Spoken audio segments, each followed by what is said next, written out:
There we go. I think it's on now. Call the meeting to order. We'll start with roll call. All right, let's see if mine is on. Pritchett. Here. Bevins. Here. W. Erickson. Here. T. Erickson. Here. Lambert. Here. Stunek. Here. Johnson. Here. And Bedell. Here. Brighter green light. That brings us to the next item, which is a deferment of an assessment. Connie? Correct. So we received a call from a resident. It must be my laptop, sorry. We received a call from a resident who wanted to defer her assessment. It is a new assessment. We explained to her that we were past the deadline. She said that she was in the hospital. Staff verified the market value of the home and it meets the qualification. However, we do not have the complete application at this time due to the turnaround. We did discuss the additional requirements and she said that she felt that she would meet those. So the recommended action is to approve the pending application for deferment payable in 2021 for the applicant at PID 411-91218, subject to further staff review and payment of the filing fee by the resident. So move. Second. A motion by Pritchett, a second by Stunek to grant the deferred assessment contingent on staff review. Is there any discussion? Hearing none, we'll vote by roll call. Pritchett. Yes. Bevins. Yes. W. Erickson. Yes. T. Erickson. Yes. Lambert. Yes. Stunek. Yes. And Johnson. Yes, that motion carries. That brings us to the next item, number 4, the 2021 budget and levy. Connie? All right, so can you still hear me okay, Sean, if I move the I feel like I'm in microphone? a cave. Everything's like this. Point it away. It's everybody though, I think. Yeah, mine is too. Sean, should others mute when they're not talking? All right, so can you still hear me okay? Okay, perfect. So tonight, so how do we budget for the city of Brainerd? We estimate all the property tax revenues, the fees, fines, LGA, etc. We estimate all of the expenditures, personnel costs, supplies, services, the amount we need to pay our debt and for capital needs. And the difference between the two is the levy needed. Per the League of Minnesota Cities Handbook, budgeting is the planning and prioritizing of goals for the coming year based on experiences in the past year or years. So if we look at the 2021 budget and levy, tonight's discussion is going to focus on the working funds, the general, public safety, parks and streets, the debt and capital funds, the funds that the city needs to levy for operations. The other funds that the city adopts a budget for, we'll talk about at the next couple council meetings.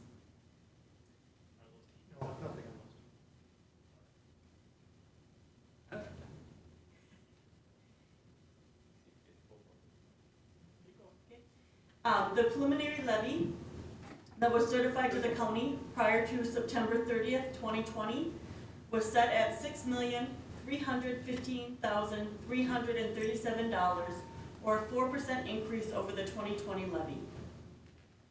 The final levy needs to be certified to the county by December 31st.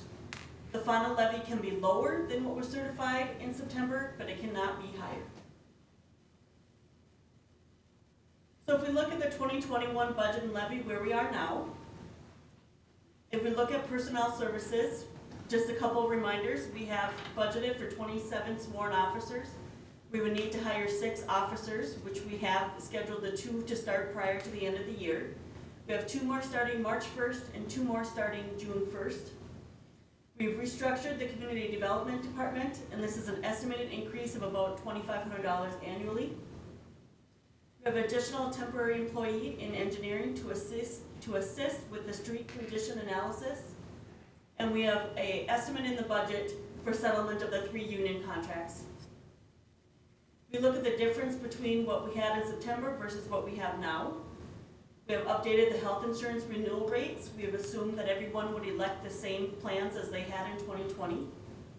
We've increased the estimated change for workers' comp insurance from 10% to 15%, and there was additional information included in the packet. This reflects the Parks Board's decision not to replace the Parks Director at this time, and is changing the allocation of the Parks Administrative Specialist and the City Engineer. If we look at the changes in supplies, these were just a review of expenditure line items. For services, as a reminder, we're not budgeting for the Lakes Area Media Collaborative, but the amount that would have been paid is in the budget to work with CLC to provide options for broadcasting meetings and marketing initiatives. The difference between the two from September to now is just review of expenditure line items and a reduction to the estimated increase of the general liability insurance from 7.5 to 5%. The difference between the transfers out between September and now, we have $65,000 to be budgeted for capital for the fire stations. And per the Fire Advisory Board request, an additional transfer to fire capital to keep the 2022 assessment at a 0% increase. The 2022 assessment actually uses the 2021 budget, so that's why it's reflected in this budget. So basically our total expenditures increased $259,789 over the 2020 adopted budget. If we look at total capital, we did do an increase, and this was due to the change in the library's 2021 levy request, rather than, and we'll discuss this a little bit later, there's been no change to the debt levy since September. We do have an estimate in there to issue debt for the 2020 run road construction projects. We look at our other levies, we look at the difference between the library. So when we did the preliminary levy, we assumed a 2% increase for the library. The library received information that the payment to Kichigami is going to be reduced by $10,000 for 2021, and so therefore they have reduced their ask of the council. We believe that this is a one-time reduction, and so rather than having it reduce the levy, we put it into capital to help pay for, we are redoing the library parking lot, and so that $10,000 can help us pay for that parking lot as well. The difference between the other levies, the permanent improvement, the hydrant, the senior center, ARB, and community action, is the actual mill rate calculation from the county. So if we look at all of our expenses has increased $95,281 over the 2020 adopted budget. So we've looked at expenses. If we look at revenue, we look at grants and aids. Just as a reminder, we have in the budget the amount for LGA that was certified for 2021, and this is a $112,375, or a 2.53% increase over the 2020 amount. We don't know what's going to happen in LGA. I think that's an unknown. Hopefully nothing will happen to it, but it's an area of caution as well. The difference between the two is basically just a review of revenue line items. Okay, and then the difference for charges for services is due to the reorganization, the outsourcing of the Parks Department programs. So overall, we have had a reduction to our revenues of $74,537 over the 2020 adopted budget. So if we put it all together and we look at our additions to fund balance, 2021 would be the year that we don't have an election, and so we've been budgeting half the cost of the election so that we can, again, avoid the peaks and spikes in the levy. And we have the levy stabilizer. In 2020, when council adopted the levy, they adopted a levy with $102,000 more than what was needed to balance the budget. And the reason we thought this was is we knew that the increase in our payroll cost of having to implement the new grid system, we also knew that we were going to have to decrease our permit revenue, which we did. So we budgeted so that we could keep a steady levy rather than avoid those peaks and valleys. So taking that into account, we could decrease the levy by $4,182 over the 2020 levy. However, when we did set the levy in September, we set it at a 4% increase. We take a look at our proposed capital. The difference between what we have September and what we have now is about $1,598, excuse me. The biggest difference is the change in the estimated cost of the addition at the street garage and the cubicles and desks for engineering department. If you recall, we took when the police department got their new cubicles, we tried reusing them in engineering. It's not working for what we need. We also have $135,000 for the 800 megahertz radio replacement that was added. And I really think when we were going through the CARES dollars, understanding, looking at what we needed and how we can fight the pandemic, I think we realized that we needed to add a couple more things to the capital expenditures for 2021. I think Corky is on the WebEx if anyone has any questions, or Paul. This would be a good time to ask if anyone wants to. Questions? I have one question on the radio replacement, and I don't doubt that they're needed or important or anything. I'm sure they're excellent radios. But with Corky retiring and we're gonna have a new police chief in a matter of months, if not weeks, shouldn't we be kind of identifying what they want to do with the police department instead of what the retiring outgoing chief thinks we should have in a year when he's going to be retired? I do believe that Corky can speak to that. 800 megahertz radio is, I do believe, a universal radio that they all use. Is Corky on the WebEx? Yeah, go ahead, Corky. Yeah, can you hear me okay? Yep. So the thing with the radios is kind of shame on me that I didn't do a better job on keeping up with the technology changes. The thing I equated to, if you look at a business that uses cell phones, I don't think you'll find a business that uses cell phones that are 8 or 9 years old. And that's really what our radios are. There's been changes in the encryption technology statewide and the statewide infrastructure, which has really kind of put us behind the 8 ball as far as our radios. We had a recent meeting with the county emergency manager, and he really strongly encouraged all the local agencies to get working on upgrading their radios so that we would stay compatible with the statewide system. So that's really a need that we need to get done. I mean, I don't think hopefully we're gonna see the civil unrest and the things that we experienced in this calendar year in the future, but we do need to keep those radios upgraded and compatible with the state technology. And that's only the portables. They're really expensive. They're almost $4,500 a piece. What we would do with the squad car radios is replace those as we replace the squad cars. That's just the cost of 30 portable radios. And that's really a need that it's something that I should have stayed up to date before now. But when we thought there was an opportunity to use CARES money for that, that really brought it to light that our radios are obsolete. They're incompatible with some of the state technology and some of the encryption capabilities that we need. So I would be surprised if the incoming chief doesn't recognize that as a priority.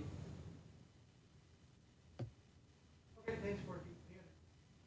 Thank you. Any other questions? Seeing none, we can keep moving on, Connie. So if we take a look at our 30-year capital plan, since we did increase the request from September to now by over 300,000, what does that look like? You can see that we do have the one-time increase. Hold on, there we go, now we That we can see the increase for the library. We had proposed in September to increase our capital request by 100,000. You can see that $10,000 number in there just for 2021.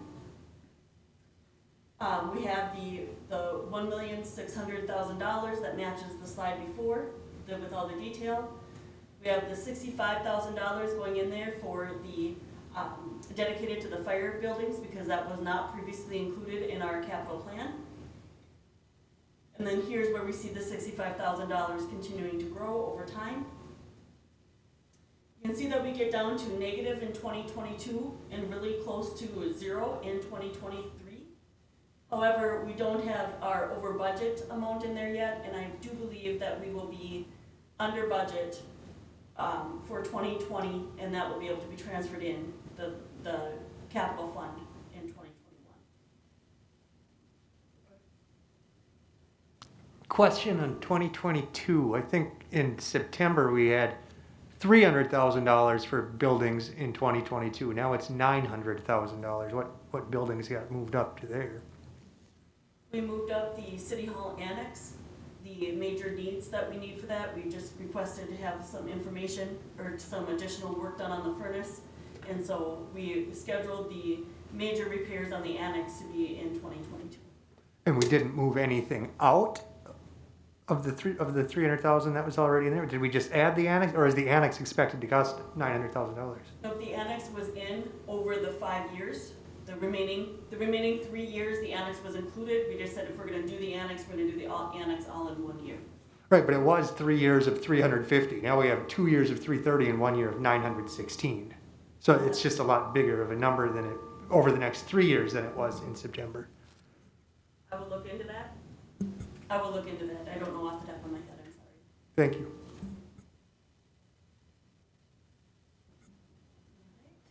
If we look at the 2021 items for discussion, the Parks Department program change. The current budget summary includes the restructure, where there's no Parks Director. We're outsourcing various programming.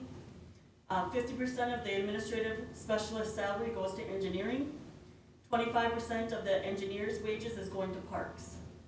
And so if we look at what the Parks Department had, back in September, they were requesting a $1.3 million ask. The ask now would be $1,229,000, basically $1,230,000. This is a difference of $75,000. There has been some talk at the parks, at the park board of keeping the ask the same of the council. I would say that staff's recommendation would be not to grant the park board preliminary request.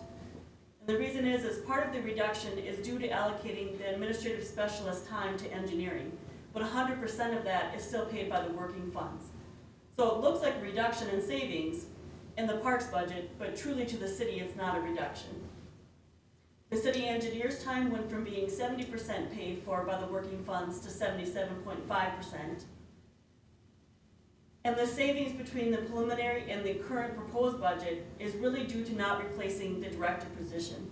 Outsourcing of the programs actually cost the city approximately $39,000. So if council would say, yes, we're gonna keep their ask as they had preliminarily asked of it, then we need to adjust. That reduction of $4,000 is not valid. So that's something to consider when we're going through it. So here's just a recap again, that we could actually lower it. Oh, I'm sorry, someone have a question? I had one. The not replacing the park director is costing the city $39,000, So actually outsourcing the programs. or outsourcing the programs is costing $39,000, Just compared- more than it would have been had we kept the Just program. compared to the 2020 budget. Let me get over here for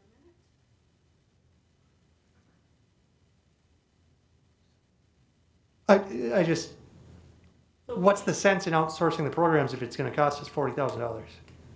Mayor?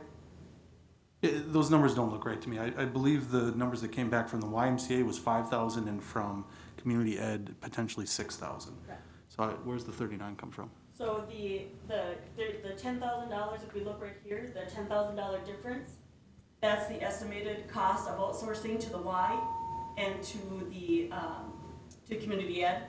You know, we have some insurance numbers, but that's where you see the $11,000. We've reduced our expenses by $36,000, but we've also reduced the amount of revenue we bring in by $65,000. And so that's how we came up with the net of $36,000. So the actual amount is coming in here is from the savings of the Parks Director. Okay, and the program revenues are just registration fees, or team sponsorship, registration fees, just everything involved with the youth sports programs we no longer run? Right. Dave? So in looking at that loss to the city, that would be offset by not replacing the parks director in the status quo. That's not 39, well, okay. Just want to be clear on that. Right, yeah, the act of doing, the act of doing both outsourcing programming Would be a loss. and not rehiring a parks director together is a savings, but just getting rid of the programming is a loss. And I don't mean to speak for the park board either, so Mayor, please correct me if I'm wrong, but the idea of outsourcing wasn't necessarily to save money or to make money, it was more to provide the best service they could for the residents. Yeah, there were two parts to it. There is a degradation of quality in services that we thought we could find better use from the community. We also, there seems to be a belief that if people in the community are looking to do it, we should be allowing that to take place first and foremost. So I think, like exactly what you said, there's the services as well as maybe a loss in quality that we think we need to increase. Okay, yeah, I couldn't speak more highly of the YMCA's programming, so I'm kind of excited for them to be working with them. But that took me by surprise. Keep moving on. So if we look at our recap, again, considering everything the way it is right now, we could reduce the levy from 2020 or have it stay the same basically.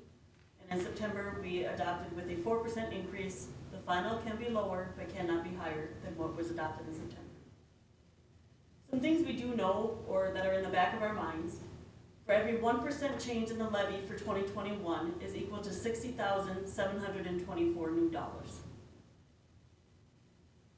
If we didn't have the levy stabilizer for 2021, we would be looking at needing a 1.61% increase to the levy for a balanced budget.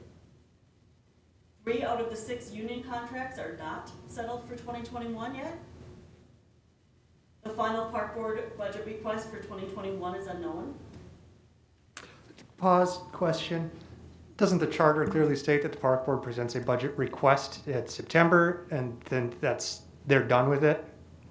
After that, it's just in the city council's court to decide if we do approve that or change it or what we do approve. I don't think they come back and request in September and November and December and March. I think it's just September.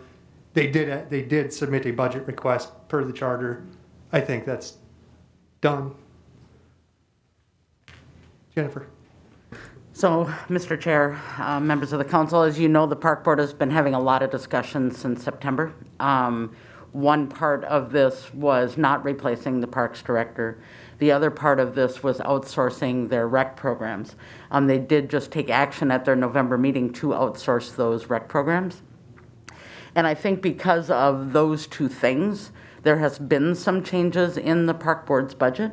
Well, yes, the charter does state that they would present a budget to the council by September 1st. I think what the park board really is doing, just from my being at the park board meetings, is really trying to focus on the parks and how the park board can really change their focus to make improvements to our parks and less focus on our recreation programs. Fair statement, Mr. Mayor? So I think that because of those changes and the things that have transpired in the last 2.5 months, that the park board may want to have the council reconsider their budget. And my understanding too would be the park board has, the park board allocates the dollars that the city allocates to them. They still need to finalize their budget. So I hear what you're saying. I'm just kind of in limbo here a little bit. Yeah, I don't think the park board tells us that they're taking $1.4 million. I think we're telling them that they get $1.3 million. It doesn't work the opposite way. Okay. Some other items, the open enrollment elections have not been taken into account for the 2021 budget. So if you recall, when we did the health insurance renewal, we offered 3 different plans. The 2020 budget currently includes whatever election they had last year. So if somebody chooses the $1,400 versus the $2,800 plan, there could be a financial impact to the council. Same with someone elects the $7,000 plan. That is not taken into account yet. We don't know what the impact of LGA is going to be for 2021 and beyond. We'll likely have to decrease permit revenue again in 2022. And 2022 will be the first year that staff is eligible to move to a merit staff. And I just bring that up because that's a bigger jump than just our COLA. So just something else to think about. as we want to keep the levy stable rather than peaks and valleys. This is a historical picture of our levies, or levy history over the last 11 years, basically. And we've had an increase of a little less than 4.1% per year over the last 10 years. If we look at the levy impact, you know, we're looking that we can levy or balance our budget by reducing it. Staff's recommendation would be to somewhere between that 1.5% to 2.5% for those unknown items that we just discussed. If we look at the impact of the estimated market value, we know that we have the city's levy. This is really simplifying the Minnesota tax system, property tax system, but the city levy divided by the total city tax capacity equals the city's tax rate. So then they take the tax capacity times the tax rate equals the city's levy. What I'm trying to say here is that the city's levy, the amount that the city levies is the only amount of revenue that the city gets. If the city's levy stays the same, which is what the city council has control over, and the total tax capacity of the city increases, the tax rate decreases.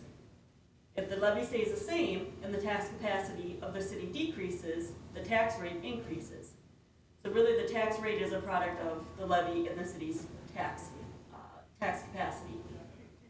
For pay year 2021, our estimated tax capacity of the city is $8,442,702.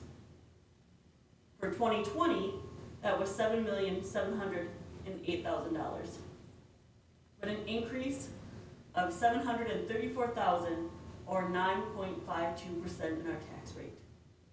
So if we're looking at this, if we increase our levy, our tax rate is going to decrease. So our tax rate for 2020 was 79.332%.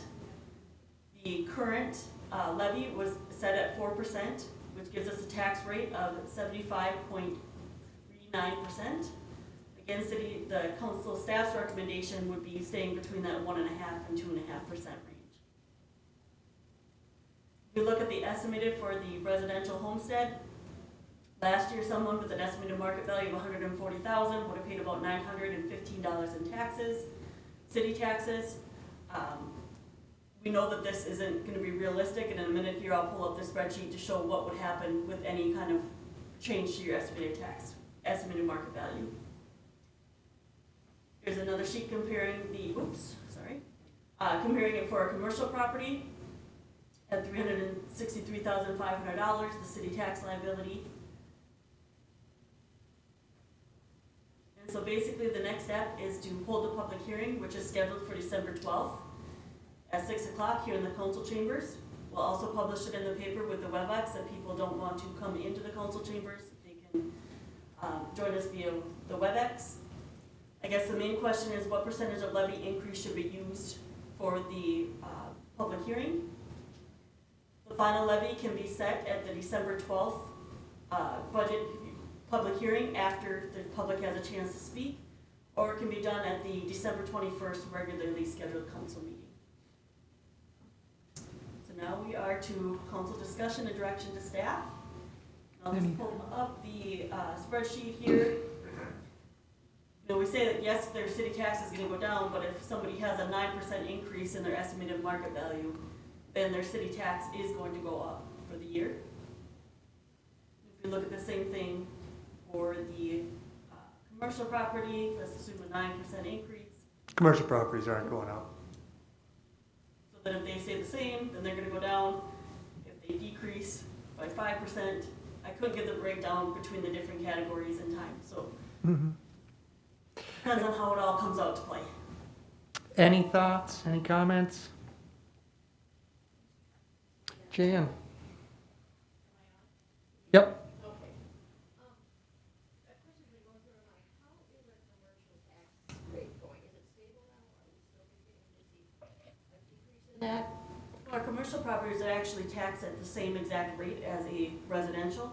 It's just that we keep seeing the values go down for commercial and our values for residential go up. So our residential homeowners are picking, or taxpayers are picking up a bigger portion of the pie. Okay. Well, has that been going down? Is it still continuing to go down? It went down when we had the preliminary numbers. I wasn't able to get the adjusted numbers from the county for tonight's meeting, but I will have it for you at the next council meeting. So in other words, Mr. Chair, if I, with the way the situation is now, the residential are going to continue to have a bigger pie, piece of the pie, for taxes. If you hit that, there'll be a brighter green button when your mic is on. I don't think they're picking you up on the feed. Push the push. There. Now, push the push button. Now you can hear me? Do you want me to repeat it? I can hear you, but I don't think they can hear you. Was it not picking up on the recording? Do you want me to Half and half, now you're good, just leave it on. leave it on? Okay, thank you. So I guess, okay, thank you. That answers my question. So I guess what you're looking for is direction on what to present at the Truth in Taxation meeting, and I'll come out and say if I like balanced budgets, and if a balanced budget is a 0.07% decrease in the property tax levy on the citizens of Brainerd, that's what I support. Alderman Pritchett, Are you looking for a motion or? is this a workshop or a meeting? Well, was meant to be a workshop, it became a special meeting, I don't know if we could have any action per Okay. se, I think we're just looking for the general consensus. Okay, then you can just go around the horn. Yeah, Stunek, what do you think? Well, I like to propose 4, but we can't do that. I would be happy with 3 or 2.5. You know, I'm kind of looking at that going, we've got a lot of unknowns, especially with LGA and with, you know, where our revenues are coming. I'm pretty comfortable with the 2, looking around 2%. Ted? Connie, did I hear you correctly say that staff had a recommended range 1.5 to 2.5? Okay. And you're at 0.07? Well, you're 2 is the favorite number I've heard so far. I like the lower end of that staff range, 1.5 to 2.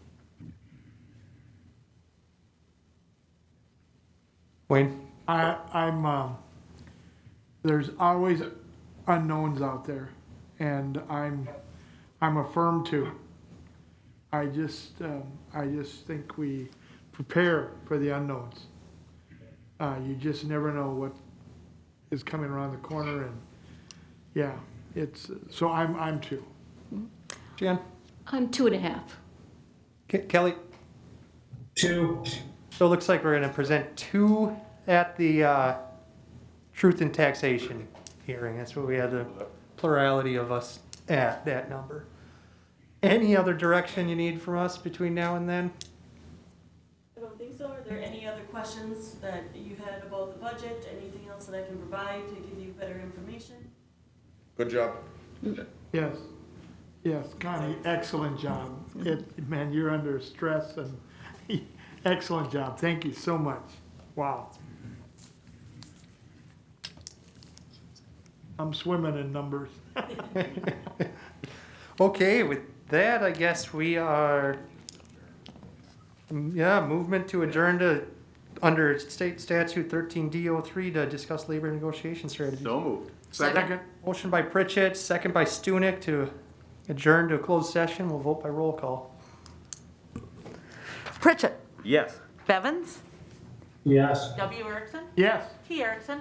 Yes. Lambert. Yes. Stunek. Yes. And Johnson. Yes, that motion carries. We'll wait a couple minutes to get everything set in here.